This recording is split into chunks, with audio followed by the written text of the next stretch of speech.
특별히 내일은 마르틴 루터가 독일에서 종교개혁을 일으킨 505주년 되는 날입니다. 하나님, 지금 우리의 시대에도 다시 한번 개혁이 필요하고 우리 믿는 자들이 더욱 주님을 따라 주의 말씀대로 순종하며 살아가야 할 큰 사명과 의무가 있는 것을 깨닫습니다. 한국에서는 종교개혁보다는 다른 일로 수많은 사람들이, 정말 젊은이들이 생명을 잃었습니다. 하나님 아버지, 그 자리에 임하여 주시고 그 유족들과 다친 사람들을 특별히 주님 보살펴 주시기를 간절히 원합니다. 아버지, 그들에게 생명의 복음이 들어가기를 원합니다.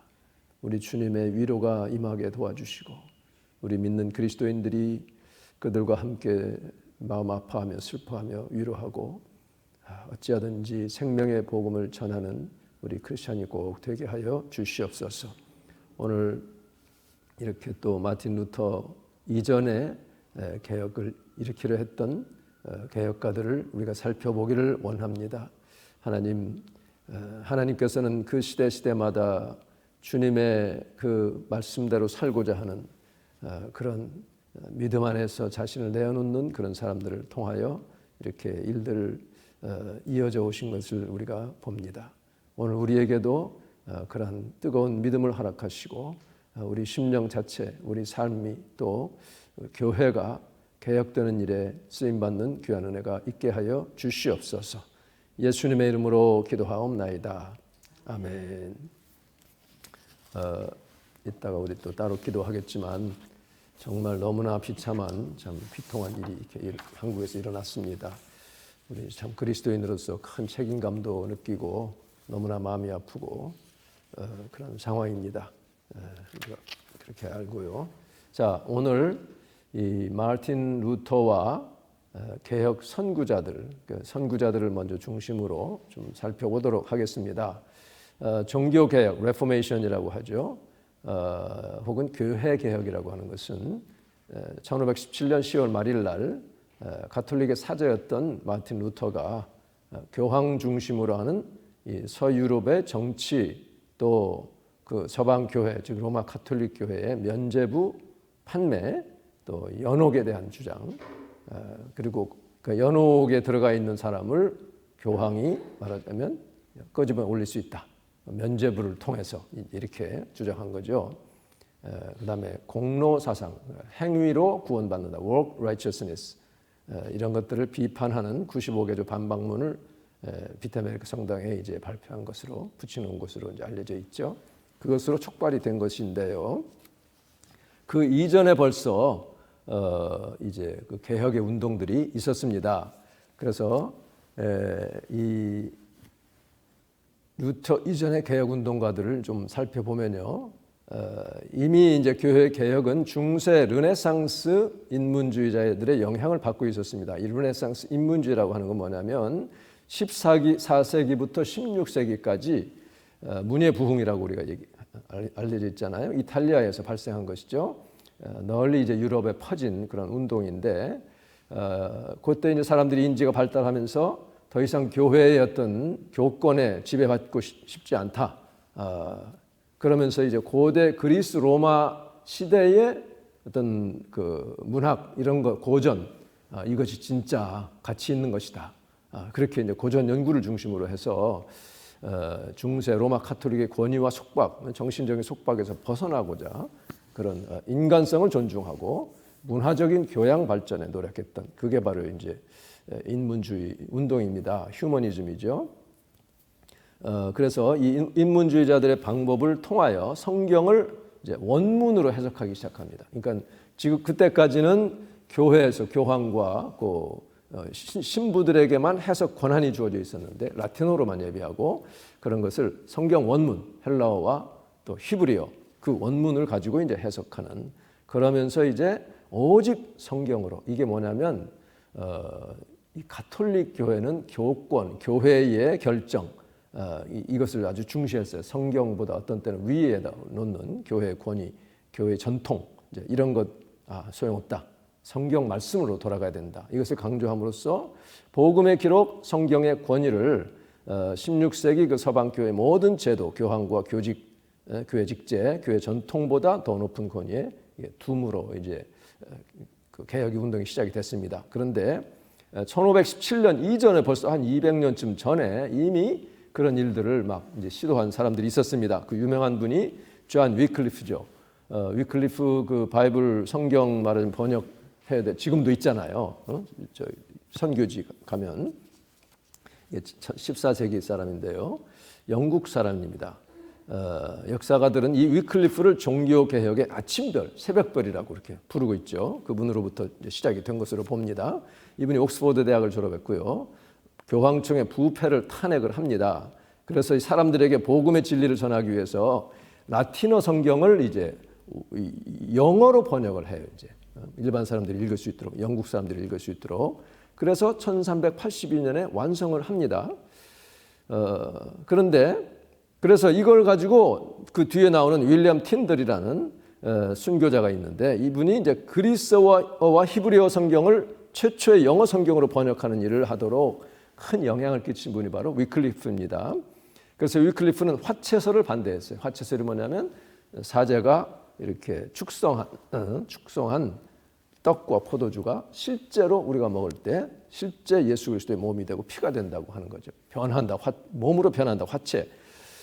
transubstantiation, 그러니까 substance가 transform 된다 그런 얘기죠. 그걸 반대했어요. 그리고 수도원 제도를 비판하고, 그러니까 수도원 제도가 좋은 면이 있는데 너무 타락되어 있었기 때문에 이걸 비판한 거죠. 교황 권위에 반대하면서 뒤에 나오는 얀 후스에게 큰 영향을 준 분이 바로 존 위클리프입니다. 위클리프는 영국 사람이고 얀 후스는 네덜란드 사람인가 그래요.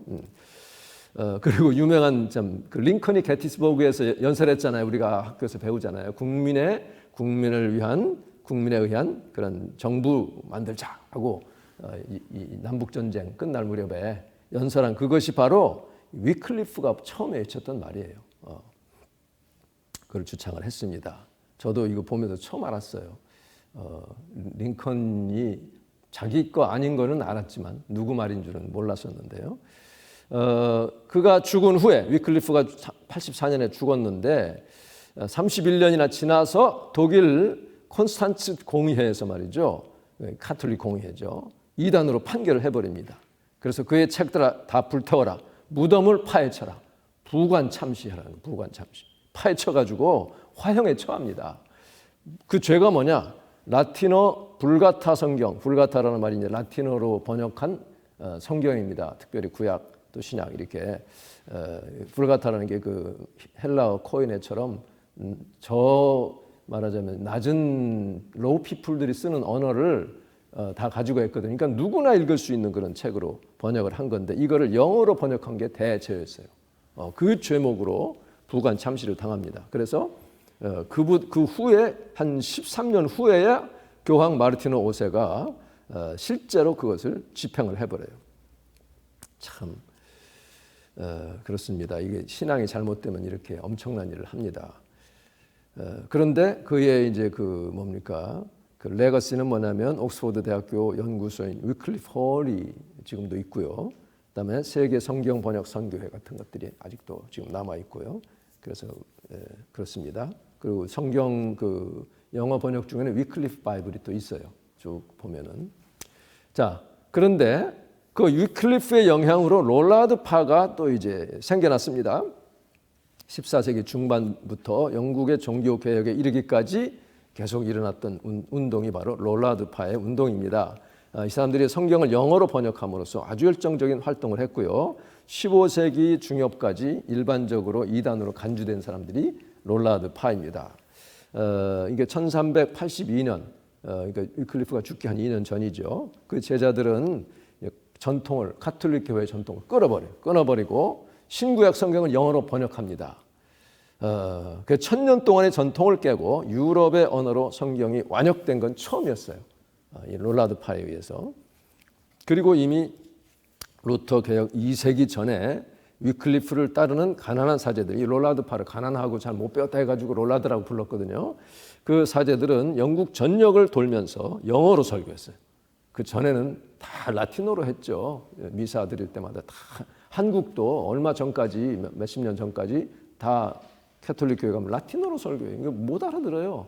라틴어로 다 이렇게 했습니다. 부패한 교회 계획을 부르짖었습니다. 이게 롤라드 파입니다. 그래서 위클리프가 부관참시를 당해서 화형에 처해진 그 죄가 강을 따라 막 바다로 흘러갔죠. 그 시기에 벌써 그가 조직한 가난한 사제들, 롤라드 부흥운동의 복음이 영국을 막 덮고 이제 유럽 대륙까지 계속 전달이 되고 있었어요. 한쪽은 수구파들의 그런 엄청난 일이 있었는데, 이런 말하자면 개혁하는 사람들은 복음이 막 퍼져 나갔습니다.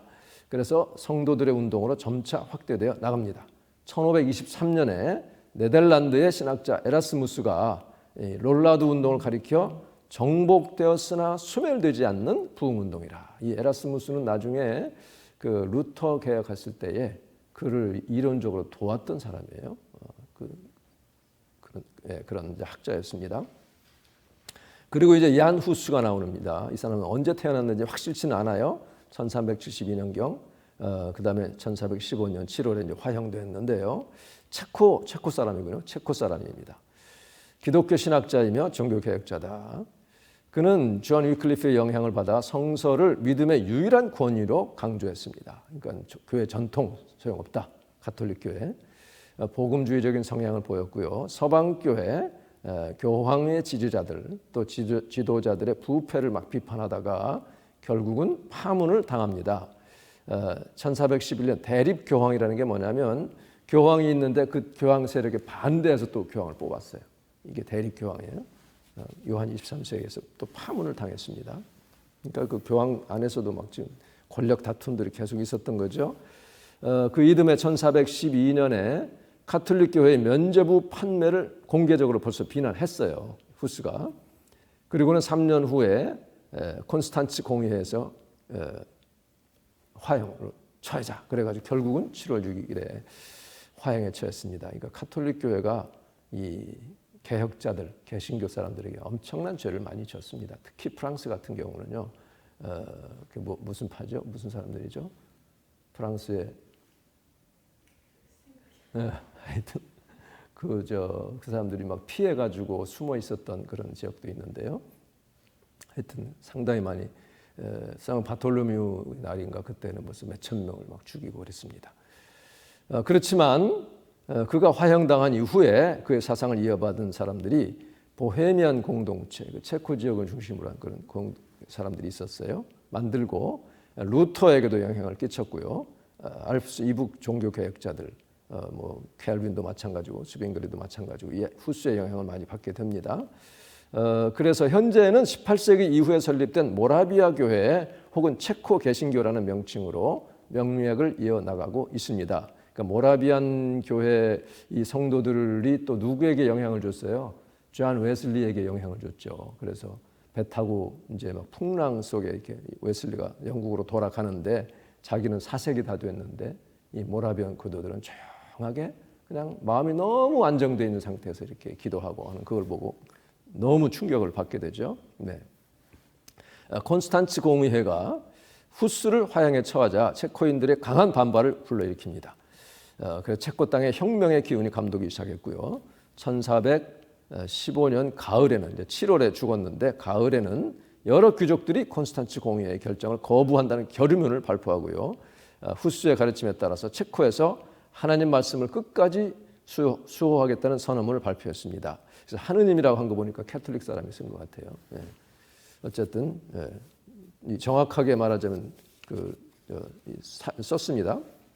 이안 후스는 성직자들이 보여주는 삶의 모습에서 다음과 같이 네 가지에 해당된다면 교황에게 대항하라고 설교를 했어요. 첫째, 만일 교황이 하나님의 율법과 복음을 아는 경건한 자들을 무시하고 전통에만, 교회 전통, 인간적인 전통에만 눈을 돌린다면 거절하라.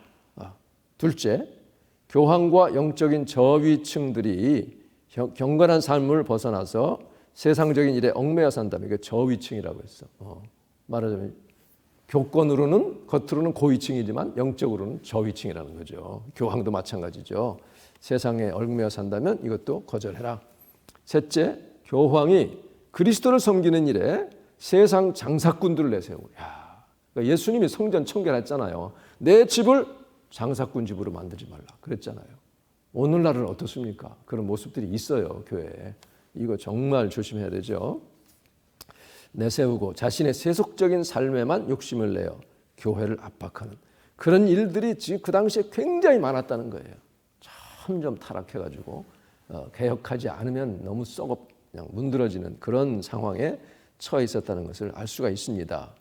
넷째, 만일 교황이 자신의 명령서를 통해서 구원을 필요로 하는 영혼들에게서 하나님의 말씀을 탈취한다면 자기가 칙령을 막 내려가지고 교황의 칙령은 무효하다, 절대 틀린 게 없다, 뭐 그런 걸 강조했거든요. 그래서 하나님 말씀을 막 탈취해서 모질게 하고 그렇다면 이것도 대항할 표시다. 이렇게 얀 후스가 강하게 주장을 했습니다. 그러니까 그 시대에 정말 하나님의 부름 받아서 이렇게 개혁 운동을 일으키다가 이게 죽었어요. 참 부관 잠시도 당하고 순교를 했습니다. 그 다음에 이제 윌리엄 틴들, 영국 사람인데요. 존 위클리프에게 영향을 받았습니다. 그래서 헬라어 성경을 영어로 번역합니다. 그래서 지금도 틴들 출판사가 있어요, 영국에. 미국에 있습니다. 영국에도 뭐 있을지 모르겠어요. 어쨌든 독일로 건너가서 비밀리에 이제 번역 작업을 합니다. 영어로 번역하는데 루터는 독일어로 이제 번역을 하게 됐죠. 기존에 없던 새로운 단어들을 만들기도 했어요. 틴들이 참 놀라운 사람입니다. 그래서 이 성경 지식을 자꾸 보급해야 개혁이 된다라고 믿었습니다. 그렇게 이제 개혁 운동을 했어요.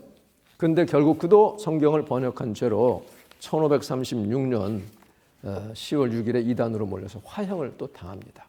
그런데 이 윌리엄 틴들의 그 번역이 나중에 킹 제임스 바이블 영어판의 70%가 틴들에 의존합니다. 엄청난 영향을 끼쳤죠. 그래서 케임브리지에는 그의 이름을 가진 틴들 하우스가 있어요. 그리고 많은 전문학자들이 연구하고 발표하는 연구소로 유명한 곳입니다. 그는 이제 1510년에 옥스퍼드에 입학했다가 문학 석사학위를 받고 성경 연구를 위해서 케임브리지로 옮겼어요. 그래서 성경 연구를 통해서 가톨릭 교회의 오류를 발견합니다. 그리고 성경의 가르침에 따라 영국을 개혁하고자 했습니다. 그래서 이렇게 말했어요. 성경은 하나님의 말씀이요 가장 진귀한 보석이다. 지상에 남아있는 가장 거룩한 유물이며 신앙의 안내자요 지침서다. 그러니까 로마 가톨릭 교회가 성경을 자기들이 딱 그냥 자기들이 해석한 것만 들어야 된다 하고 무슨 뭐 공개를 안 하고 사제들만 이렇게 해서 성경 설교 내용도 위에서 다 내려오잖아요. 그 로마 바티칸에서 내려온 그것만 그냥 하도록 그렇게 했었어요. 라틴어로 이렇게. 그게 아니다. 그렇게 이제 성경을 그냥 이 교회 그 교권보다도 더 약간 낮게 해놓으니까 이게 아니란 말이에요. 하나님의 말씀은 살아있는 말씀이고 하나님의 영감이 있는 말씀인데 이걸 왜 인간의 그 규칙으로 자꾸 이렇게 매느냐 이제 그렇게 얘기한 거죠. 교황청은 엄격히 성경 번역도 일반인이 읽는 것도 금했습니다. 그래서 붙잡히면 화형당하게 돼 있었어요. 참 그 당시 무지몽매한 시대였습니다. 그런 위협 속에서도 유럽 대륙을 떠돌면서 히브리어와 그리스 원전에 의한 번역 작업을 계속했어요. 그러니까 라틴어로 그냥 하는 게 아니라. 그래서 신약성경 완성하고 독일에서 인쇄를 해가지고 영국으로 보냈어요. 잘못하면 잡히면 안 되니까. 예. 그래도 계속 번역 작업을 했지만 1535년 네덜란드에서 영어 번역했다는 죄목 때문에 체포가 됐고 그 다음에 화형을 당하게 되죠. 그 화형 당하는 자리에서 틴들이 이렇게 말했다고 합니다. 주여 영국 왕의 눈을 뜨게 하소서. 예. 그리고 화형을 당합니다. 그가 사형당한 이후에 퀸 엘리자베스 1세에 의해서 이제 영어 번역이 논의가 됩니다. 그리고 그 후에 제임스 1세, 그래서 킹 제임스 바이블이 된 거죠. 이르러서 그의 번역을 기초로 한 킹 제임스 버전 흠정력 성경이 나오게 됐어요. 흠정이라는 게 authorized 버전이라는 뜻일 거예요. 그렇게 나오게 됐습니다. 이렇게 이제 정말 루터가 나오기 전에 그런 개혁 운동들이 간헐적으로 이렇게 이어져 왔어요. 루터는 1483년에 태어났다가 1546년에 하나님께 갔는데 1517년에 이제 개혁을 하게 되죠. 종교 개혁의 요인을 보면 16세기 그당 이제 그 1500 몇 년 되니까 서방 교회 지금 로마 가톨릭 교회입니다. 나중에 이제 개신교가 다 되죠. 이렇게 종교 개혁은 서방 교회에 누적된 문제들인 10세기부터 정치 세력의 꼭두각시로 탄 교황, 메디치 가문이 과 다른 가문 사이에 정치 각축장이 되었던 교회가, 그리고 교황은 권력을 가진 자로서 도덕적인 해이가 만연했고요. 그다음에 라틴계와 게르만계를 차별을 했습니다. 그래서 게르만족의 이 불만이 막 누적되고 있었습니다. 그리고 차별적인 세금부와 구가, 이탈리아 통일의 정치적인 활용, 그리고 로마의 대형 성당 건설을 위한 면죄부 판매, 성 베드로 성당인가 이거를 이제 지으려고 면죄부를 적극적으로 이제 판매를 합니다. 그래서 그 테젤이라는 사람을 통해 가지고 이런 말까지 하죠. 그 면죄부를 사는 동전이 그 모금함에 땅그랑 떨어지는 그 소리가 날 때 연옥에 있던 당신의 친척 누구의 부모의 영혼이 착 낙원으로 올라간다, 천국으로 올라간다, 이렇게 이제 설교를 했어요. 그러면 이제 무지한 사람들은 그런가 보다 하고 이제 사가는 거죠. 예, 이런 걸 이제 개혁하려고 했습니다. 그래서 이 운동은 개혁자들의 복음 중심주의를 바탕으로 양심과 지성의 뿌리를 둔, 그러니까 지성이 깨어나기 시작한 거예요. 서방교회의 개혁 운동입니다. 그래서 이 루터는 단순히 어떤 정의감 때문에 그런 게 아니라 이 서방교회의 타락한 영적인 그 타락의 모습을 깨트리고자 한 것입니다. 성경적으로 반박한 것이죠. 그래서 수도원 운동을 통해 교회를 개혁하고자 시도했고요. 방탕한 생활을 지탄하며, 특히 캐톨릭 신부들이 방탕한 사람이 너무 많았습니다. 금욕적인 생활을 추구했습니다. 그러니까 잘못된 서방교회의 제도인 교황권에 대한 개혁을 위해 아까 말씀한 위클리프, 롤라드파, 후스, 틴들과 같은 많은 선구자들의 순교가 있었죠. 그렇게 해서 이제 개혁이 됩니다.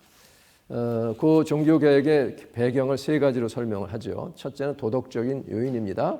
그러니까 베드로 대성전 성당 건립기구를 마련하기 위해서 면죄부 또는 면벌부, 벌을 면한다는 뜻인데요. 하고 성직 매매를 또 해요. 돈을 들여서 성직을 사는 거예요. 명백한 공식적인 교리에 위배하면서 그렇게 지금 하고 있었습니다. 그러니까 일부 성직자들 가운데는 12세기에 결정된 라테란 공의회, 그때 이제 신부가 독신을 결정을 했어요. 사실은 그 12세기에 라테란 공의회에서 신부는 사제는 독신으로 해야 된다. 그 전에는 다 결혼도 하고 했는데, 왜냐하면 그 교권을 유지하기 위한 거예요.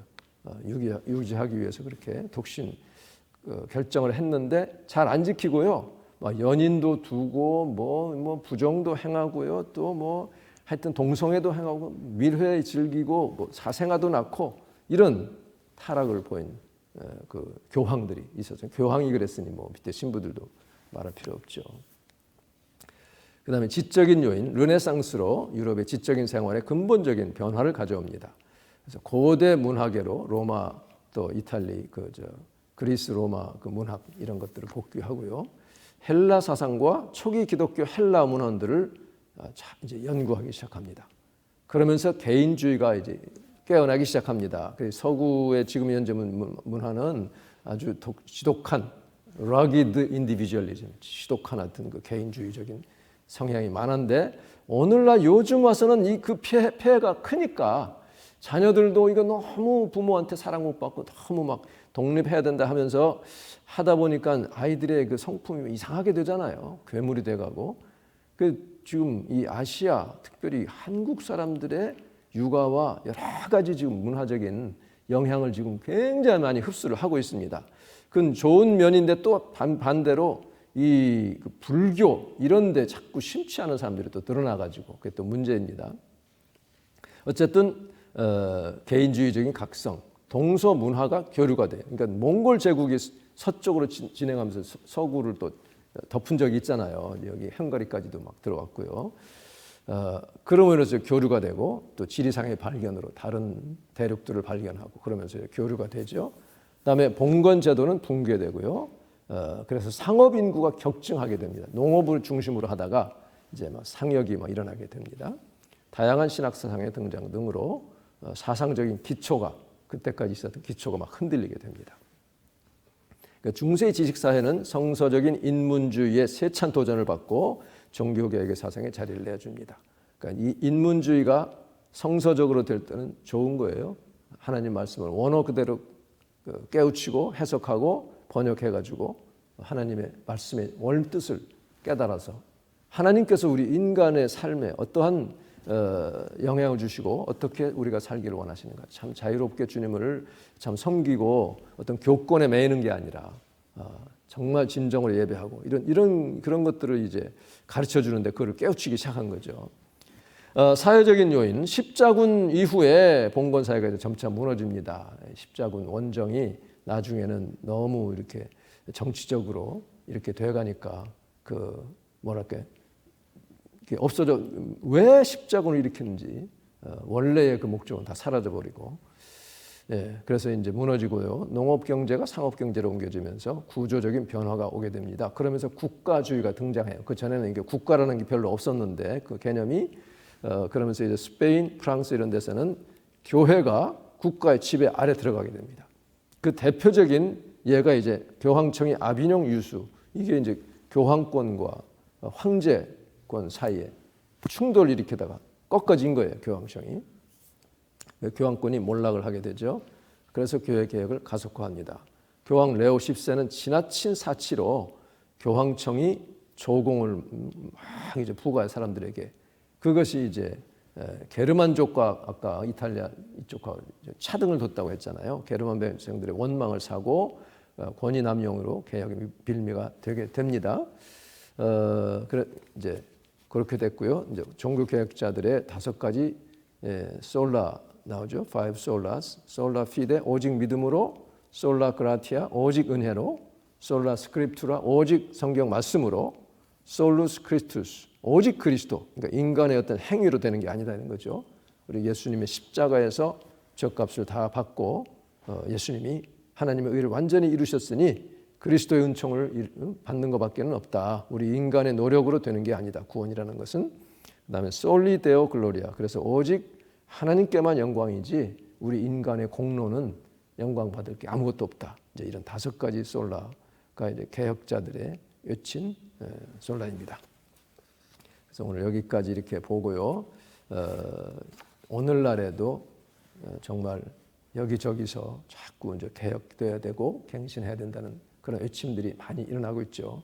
왜냐하면 과거 종교개혁 이전의 그런 타락된 모습들이 우리 개신교 안에서도 많이 나타나기 때문에 뭐 그렇게까지 그 시대만큼 그렇게 심하지는 않지만 부분적으로는 너무 염려되는 일들이 참 많습니다. 그래서 우리가 이것을 놓고 우리에게 주어진 사명, 우리 자신의 위치에서 하나님은 무엇을 부르시는가 하는 것을 잘 깨달아서 말씀대로 순종하고 하나님 뜻대로 정말 살아가는 그런 우리 믿음의 사람들이 될 수 있기를 바랍니다. 예.